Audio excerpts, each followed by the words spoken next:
The disturbing intimacy secrets of Viking raiders. Imagine the sound of crashing waves and the sight of longships cutting through icy waters, filled with fierce warriors known as the Vikings.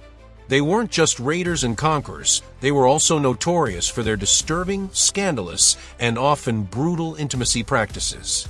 Hidden beneath their helmets and axes were secrets that shocked even their contemporaries.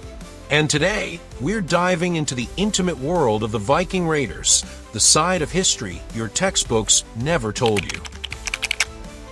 Marriage by abduction. In Viking society, one of the most controversial customs was something historians call marriage by abduction. When raiders storm a village, they didn't just steal gold and livestock, they also kidnapped women. Many of these captives were forced into marriages or concubinage, a practice that blurred the line between bride-taking and outright enslavement. Chronicles from Ireland and the Anglo-Saxon world describe how Viking men often carried off women and forced them into new lives across Scandinavia. While shocking today, in the Viking Age, this was disturbingly normalized. The thralls, Viking sex slavery. Perhaps the darkest secret lies in the Viking use of thralls or slaves.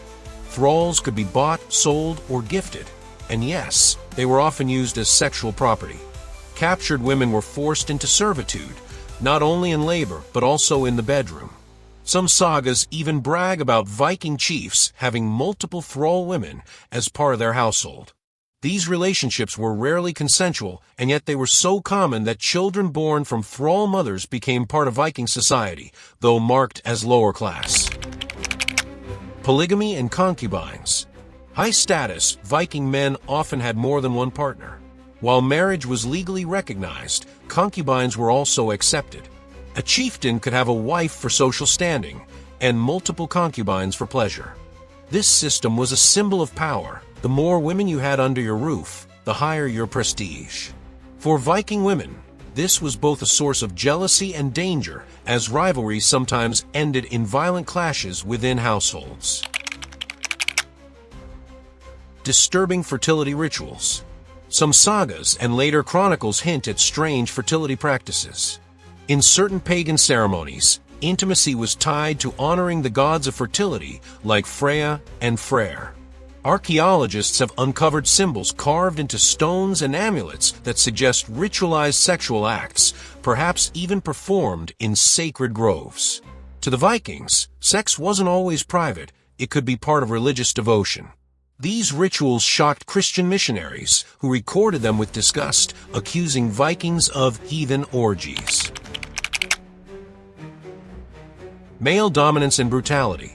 The Vikings also held a reputation for their aggressive masculinity. To be a man was to dominate, and intimacy was no exception. Sagas describe situations where men would mock each other with accusations of being passive in bed, which was considered shameful. In fact, being penetrated, even in consensual acts, was viewed as humiliating and unmanly.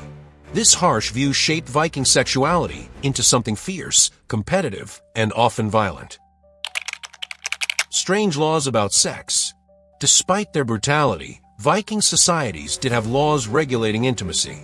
Adultery was taken seriously, especially for women. A wife caught cheating could be divorced instantly or even killed. But men had more freedom, often escaping punishment for infidelity. Some laws even allowed men to challenge rivals to duels if accused of being submissive in sex, a deadly consequence for something we'd call gossip today. Raids, rumors, and fear. When Viking raiders appeared on the shores of England, Ireland, or France, it wasn't just the swords that terrified people, it was also their reputation for sexual violence. Monks and priests recorded chilling tales of nuns being assaulted, of villages emptied of young women, and of Viking camps filled with enslaved captives. Some of these accounts may be exaggerated propaganda by Christians against the pagans.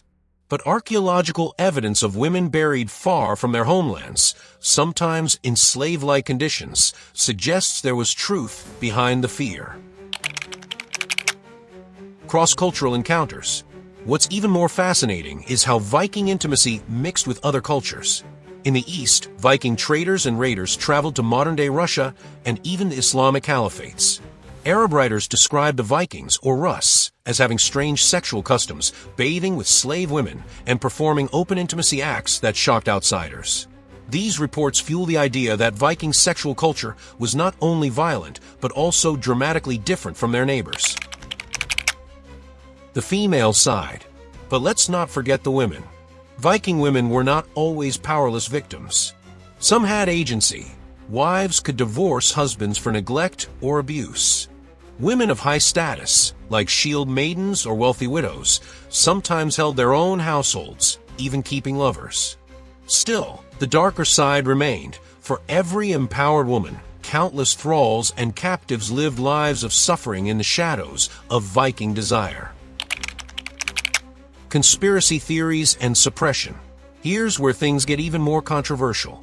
Some modern theories suggest that much of Viking sexual history has been suppressed or sanitized by later historians. The brutal realities of sexual slavery and ritual practices were downplayed to romanticize the Vikings as noble adventurers. Conspiracy-minded historians argue that the full truth, especially about mass kidnappings and ritual sex, is still hidden in untranslated sagas or lost chronicles. The world of the Viking raiders was far more complex than the battle axes, longships, and horned helmets we imagine today. Behind the myths of glory and conquest was a society where intimacy was often twisted by power, violence, and ritual.